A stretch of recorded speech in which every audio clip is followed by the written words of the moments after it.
ये त्वक्षरमनिर्देश्यम् अव्यक्तं पर्युपासते सर्वत्र गमचिन्त्यं च कूटस्थमचलं ध्रुवम्।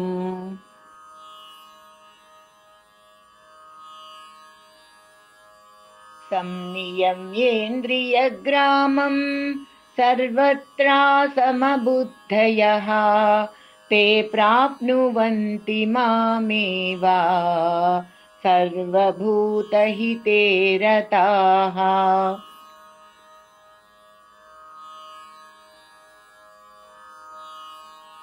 ఎవరు ఇంద్రియములన్నింటినీ బాగుగా నిగ్రహించి అంతటను సమభావము గలవారై సమస్త ప్రాణులకును హితమొనర్చుటయందు ఆసక్తి కలవారై ఇట్టిదని చెప్పుటకు వీలు కానిదియు ఇంద్రియములకు గోచరము కానిదియు ఆలోచించుటకు వీలు కానిదియు నిర్వికారమైనదియు చలించనిదియు నిత్యమైనదియు అంతటను వ్యాపించి ఉన్నదియునగు అక్షర పరబ్రహ్మమును ధ్యానించుచున్నారో వారు నన్ను పొందుచున్నారు.